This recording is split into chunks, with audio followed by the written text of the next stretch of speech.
So before I begin, I want to thank George and PauseFest for their ongoing support of the team and then having me here today.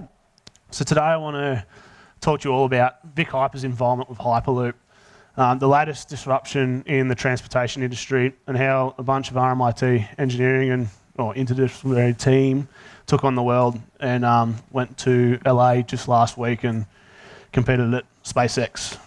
So throughout my talk, I want to also talk about some innovation, collaboration and connectivity that's been the drivers of VicHyper along our journey. So as I'm sure you're all aware that the theme of PauseFest 2017 is to discover your future self. And I want to take you down on a journey and show you what the future of transportation will look like. So I want to show you the potential of Hyperloop, ignite the excitement for the future through this revolutionary mode of transport, and demonstrate the impossible is possible when everyone works together. So who here's heard of Hyperloop? You would have all heard of it if you read The Age yesterday, I suppose. Who here actually knows how it works? Well, a couple of people. So, so what it is, it's a large tube network. We hold that tube at a vacuum or close to a vacuum. Inside it, we put a pod which can transport either people or cargo. We levitate that pod and then we accelerate it to the speed of sound, 1200 k's an hour with linear electric motors. So it's been touted as the fifth mode of transportation after cars, planes, boats and trains. And it will be faster than planes, safer than cars and more energy efficient than trains. And this energy efficiency is due to its minimal energy usage that it needs. So it may sound like science fiction to most people and sounds like it's out of the Jetsons or Futurama, but just a week and a half ago, the actual first ever Hyperloop run was done at SpaceX, so it's happening. So who's VicHyper? As you just heard, we're an interdisciplinary team from RMIT University, and we competed as the only finalists from the Southern Hemisphere in the SpaceX Hyperloop pod competition. And we manufactured the first ever Hyperloop pod prototype, Australia's first ever Hyperloop pod prototype. As a team, we've grown from 7 aerospace engineers a year ago to 32 active members across aerospace, electrical, mechatronic engineering, industrial design, graphic design, communications, and business. So, from this time last year, we were 0 sponsors up to 28 sponsors all up. It's been quite incredible. So the team began in sort of late 2015 after Elon released his white paper and the competition started. There was 1,700 global entries, and after that there was 130 chosen to present in Texas January last year.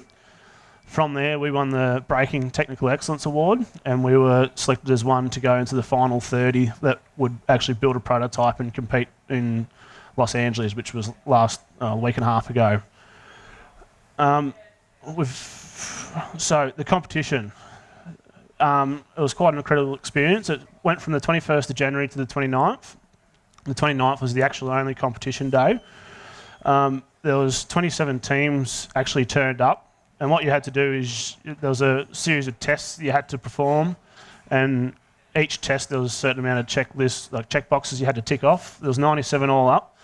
We fell a tiny bit short to get into the final Hyperloop tube, but only 6 teams managed to get into that tube, and only 3 got to do a full vacuum test.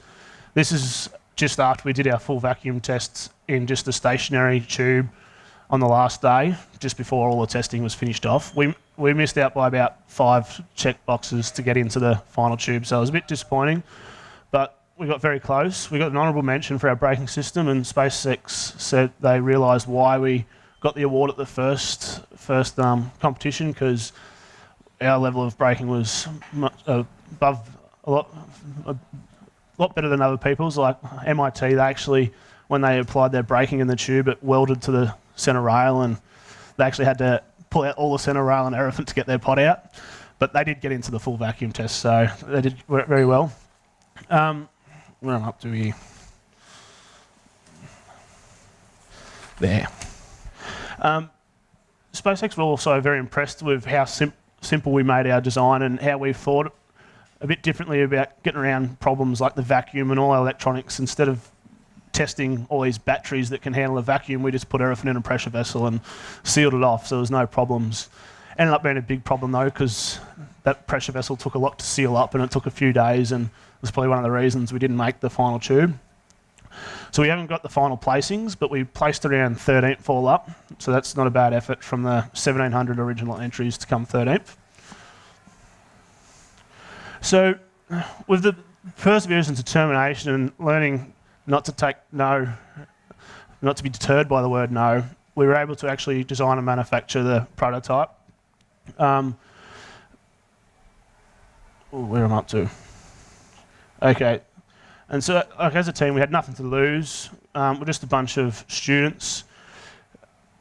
Sorry, I only sort of read over this for the first time this morning. So it was the main thing behind the whole team was the collaboration. Where am I up to? So this is the team at the final day. But collaboration. When we first, on the breakfast that happens tomorrow, we were here at last year's one, and we were 7 white Australian aerospace engineers, and Minister Deladakis pointed to us and goes, "You need more females on the team." From there, we've now 1/4 of the team's females, and over half the team have got one or more parents from overseas. So this diversity has been such a key thing. Like the diversity has been fantastic, because one of the examples was the electrical engineers, they had to do this functional spec which told what it needed to do, and the electrical engineers couldn't figure it out. So they got one of the female graphic designers to come in, and in about an hour she had it figured out for them. So they felt a bit silly, but it worked out fantastic for them. So the disruption that the Hyperloop is going to do for Australia is just going to be absolutely amazing. Myself, I'm from a farm in country New South Wales, and just on Tuesday night I had to drive 4.5 hours to get down here. Got to get down here at like 2 o'clock in the morning. Got to leave again at 5 in the morning so I can be in Albury by 9. And having Hyperloop, I'd be there in 30 minutes. We're talking Melbourne to Shep in 9 minutes. So it's completely going to change the distribution of people within the country. You're talking Melbourne to Sydney within 50 minutes. It's pretty much going to join the two cities. And because you can't have an airport in the middle of a city, but you can have a Hyperloop station, it means you can just go down to your Flinders Street over here, hop on Hyperloop, 50 minutes later in the centre of Sydney. You can have your stops along the way. So you start making these smart cities around your Shepparton, your Albury, your Canberra, the Wollongong. Opens up an extra 1 million people straight away as soon as you get it in. So it will be absolutely fantastic, and it'll just change the traffic conditions in Melbourne, which will be good. I'll no longer be getting very angry when I'm driving around in Melbourne compared to up on the country roads of New South Wales. So, yeah, as I said, the connectivity. And Melbourne to Sydney is probably one of the best spots in the world to actually have the Hyperloop. It's the 4th busiest air route on the planet. There's 8 million people a year just use that route domestically, and then that doesn't include your trains, your cars, your buses, your trucks. Like, the movement of people's there. It's just, we've got to get through, and the money's there, we just got to get through the politicians and the people to agree that we want it. So, I've gone a bit off topic, but the innovation, it's the beauty of the Hyperloop also is all the technology is already there. We're just putting it together a little bit differently. That's why these 27 teams that went to the Hyperloop pod competition there last week, they're able to do it. They just got a bit of technology from different systems and put it into their pods. And we were a bit unfortunate. We were pushing really hard to get linear induction motors into our pod, which is like a round electric motor. You unwrap it, it just accelerates you linearly. And it got to about December, and the academics said, no, you're not having the batteries because it's too dangerous. And it's probably a good thing, because one of the other teams had, I think, 8 Tesla battery packs in their pod, and SpaceX just went, that's just a big bomb that we're not allowed in the tube. So it allowed us to be able to get in there. Not that we did anyway, but we got close. So, as I said, the theme for this Pause Fest is Discover Your Future Self. And And who here doesn't want to have a full autonomous, high-speed network, your future self travelling around faster than ever before? And Hyperloop's just one of the parts of this autonomous network. Once you've got your autonomous cars, once you leave your house in the morning, you can start working because you don't have to worry about driving, you don't have to worry about traffic conditions. You can travel to Sydney within, hour and 20 minutes sort of thing if you include getting through traffic in Melbourne. So that's the future of transport that we can see, and it's going to happen. And yeah, I sort of went off topic with my speech, so let's go there. So, but yeah, thank you very much for listening to me, and I hope you all like Hyperloop.